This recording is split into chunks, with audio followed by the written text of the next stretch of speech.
आइए जानते हैं आज की प्रमुख अंतर्राष्ट्रीय खबरों को। उससे पहले एक नजर आज की हेडलाइंस पे। स्वामी चैत्यानंद सरस्वती पर छात्राओं ने लगाए यौन उत्पीड़न के आरोप, पुलिस कर रही तलाश। देर रात कमरे में अकेले बुलाता, हिडन कैमरा भी लगाया, लड़कियों ने खोला स्वामी चैत्यानंद का कच्चा चिट्ठा। कर्नाटक हाईकोर्ट का जाति सर्वेक्षण पर रोक से इनकार, लेकिन क्यों लगाई ये शर्त। पाकिस्तान के ताबूत में ठुक गई कील, तेजस के लिए HAL से हो गई 62,370 करोड़ की डील।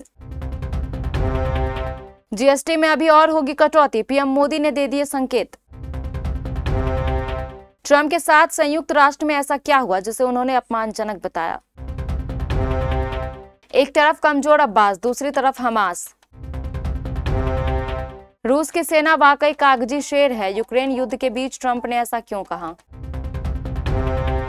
जुबीन गर्ग के निधन के बाद उनकी आखिरी फिल्म रोई रोई बिनाले पर पत्नी ने दिया अपडेट, कहा एक खालीपन तो। करुण नायर के टेस्ट करियर पर फुल स्टॉप, वेस्टइंडीज सीरीज से बाहर होने पर अगरकर ने दी सफाई। स्वामी चैत्यानंद सरस्वती उर्फ पार्थ सारथी के खिलाफ दर्जनों छात्राओं के यौन उत्पीड़न और धोखाधड़ी मामले में दिल्ली पुलिस ने मामला दर्ज किया है।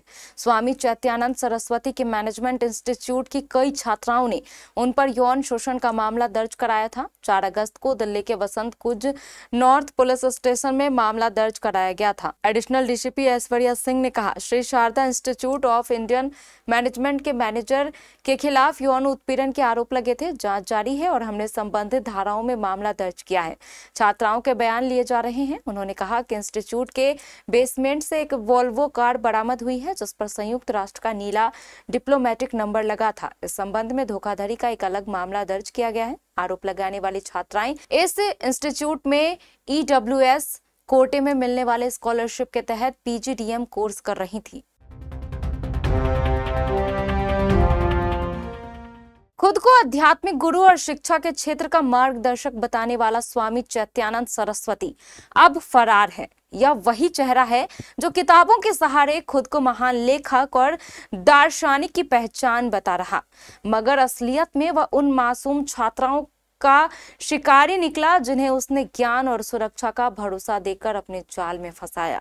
चौंकाने वाली ये कहानी किसी उपन्यास की तरह लग सकती है, लेकिन FIR की कॉपी और दर्ज बयानों ने साफ कर दिया है कि यह कोई गढ़ी हुई कथा नहीं बल्कि काली हकीकत है। FIR के पन्नों में दर्ज आरोप पढ़कर ही रोंगटे खड़े हो जाते हैं। आर्थिक रूप से कमजोर वर्ग की छात्राओं को देर रात स्वामी अपने क्वार्टर में बुलाता था। छात्राओं के हॉस्टल में सुरक्षा के नाम पर गुप्त कैमरे लगाए गए। एक छात्रा को उसकी मर्जी के खिलाफ नया नाम अपनाने पर मजबूर किया गया। छात्राओं को विदेश यात्राओं और देर रात प्राइवेट रूम में बुलाने के लिए दबाव बनाया जाता था। डीन सहित कुछ स्टाफ छात्राओं को स्वामी की मांगे मानने पर मजबूर करते और शिकायतों को दबा देते। विरोध करने वाली छात्राओं को निलंबन और निष्कासन की धमकी मिलती।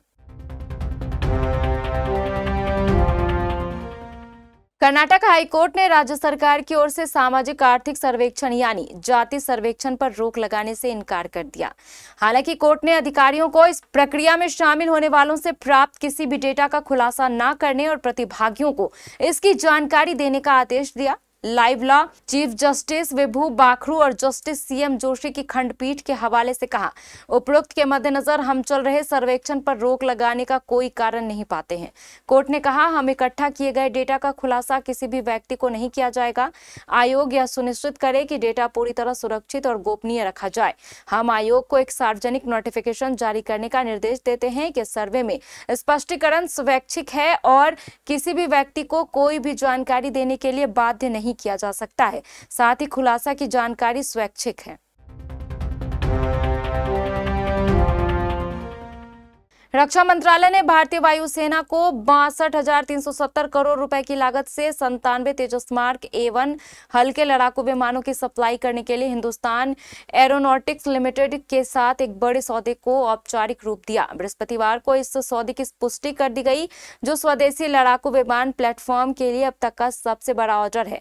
वहीं दुनिया में अमेरिका, रूस, फ्रांस, इजराइल और चीन के पास 5वीं पीढ़ी के विमान हैं, तो चीन तो 6ठी पीढ़ी के जेट भी बनाने का दावा कर रहा है। 5वीं पीढ़ी की तकनीक सिर्फ अमेरिका, रूस और चीन के पास है।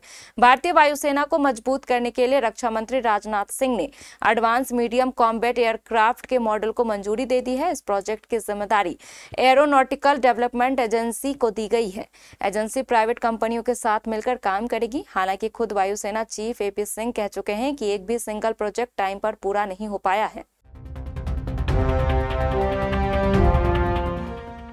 GST पर अभी और कटौती होगी, इसके संकेत मिलने शुरू हो गए हैं। खुद प्रधानमंत्री नरेंद्र मोदी ने यह संकेत दिया है कि आने वाले दिनों में GST में और सुधार होंगे। प्रधानमंत्री नरेंद्र मोदी ने GST दरों में बदलाव के बाद भविष्य में आर्थिक मोर्चे पर बड़े सुधार की घोषणा की है। PM मोदी ने गुरुवार को कहा कि 2025 में प्रमुख सुधार किए जाएंगे। साथ ही उम्मीद जताई कि जैसे जैसे अर्थव्यवस्था बढ़ेगी, लोगों पर टैक्स यानी कर का बोझ कम होता जाएगा। प्रधानमंत्री मोदी ने गुरुवार को उत्तर प्रदेश के ग्रेटर नोएडा में इंटरनेशनल ट्रेड शो का उद्घाटन किया। इस दौरान उन्होंने आत्मनिर्भर बनने और स्वदेशी उत्पादन बनाने और उन्हें अपनाने की अपील की। प्रधानमंत्री मोदी ने कहा, देश GST बचत उत्सव मना रहा है, लेकिन हम यहीं रुकने वाले नहीं हैं। 2017 में हमने GST लाकर देश की आर्थिक मजबूती का काम किया और 2025 में हम GST सुधार लेकर आए और फिर से आर्थिक मजबूती होंगे। जैसे जैसे देश आर्थिक रूप से मजबूती होगा, वैसे वैसे टैक्स का बोझ कम होता जाएगा। उन्होंने कहा कि देशवासियों के आशीर्वाद से GST रिफॉर्म का सिलसिला निरंतर चलता रहेगा। डोनाल्ड ट्रंप ने संयुक्त राष्ट्र महासभा में भाषण देने के लिए जाते समय अपने साथ हुई उन घटनाओं की जांच की मांग की है जिन्हें वो ट्रिपल सबोटाज यानी नुकसान पहुंचाने की 3 घटनाएं करार दे रहे हैं। उन्होंने सोशल मीडिया पर एक पोस्ट में संयुक्त राष्ट्र महासभा में जाने के वक्त एक एस्केलेटर के अचानक बंद हो जाने का जिक्र किया। उन्होंने भाषण के दौरान टेलीप्रॉम्प्टर और ऑडिटोरियम के ऑडियो सिस्टम में भी खराबी का जिक्र किया। हालांकि संयुक्त राष्ट्र के एक अधिकारी ने कहा है कि साउंड सिस्टम इस तरह से डिजाइन किया गया है कि लोग ईयरपीस के जरिए किया जाने वाला अनुवाद सुन सकें। संयुक्त राष्ट्र ने पहले कहा था कि ट्रंप के वीडियोग्राफर एस्केलेटर पर पीछे की ओर चल रहे थे। शायद इसी से सेफ्टी मैकेनिज्म सक्रिय हुआ होगा और ऐसी नौबत आई कि ये रुक गया। संयुक्त राष्ट्र ने कहा था कि टेलीप्रॉम्प्टर अमेरिकी प्रतिनिधि मंडल का ही था। ट्रंप ने इन घटनाओं का जिक्र ट्रुथ सोशल पर पोस्ट करते हुए कहा था कि उन्होंने संयुक्त राष्ट्र महासचिव एंटोनियो गुटेरेस को पत्र भेजकर इसकी तत्काल जांच की मांग की है। फिलिस्तीन को कई बड़े देशों से लगातार मिलती मान्यता चर्चा में बना हुआ है, इसलिए भी क्योंकि इस बार फिलिस्तीन को मान्यता यूरोप के सभी बड़े देशों से मिल रही है। पहले ब्रिटेन, पुर्तगाल, कनाडा और ऑस्ट्रेलिया ने फिलिस्तीन को मान्यता दी और फिर संयुक्त राष्ट्र महासभा में फ्रांस समेत 6 अन्य देशों ने फिलिस्तीन को मान्यता दे दी। फिलिस्तीन को मान्यता मिलने के साथ ही इस बात पर भी काफी बहस हो रही है कि फिलिस्तीन को अगर एक स्वतंत्र देश का दर्जा मिल भी जाता है तो उसे चलाएगा कौन। फिलिस्तीन की बात करें तो यह भौगोलिक रूप से 2 हिस्सों में बटा है, वेस्ट बैंक और गाजा पट्टी। ये दोनों ही क्षेत्र एक दूसरे से 45 किलोमीटर दूर है और दोनों जगह अलग अलग सरकारें चलती हैं। वेस्ट बैंक में फिलिस्तीनी अथॉरिटी की सरकार चलती है जिसका नेतृत्व महमूद अब्बास कर रहे हैं। फिलिस्तीनी अथॉरिटी को अंतर्राष्ट्रीय समुदाय फिलिस्तीनियों की सरकार के रूप में मान्यता देती है। वहीं गाजा पट्टी पर 2007 से हमास का नियंत्रण है। हमास एक हथियारबंद फिलिस्तीनी समूह है जिसे अमेरिका समेत यूरोपीय देश आतंकीय संगठन मानते हैं। अमेरिका के राष्ट्रपति डोनाल्ड ट्रंप विदेश नीति के एक अहम मुद्दे पर यू टर्न लेते दिख रहे हैं।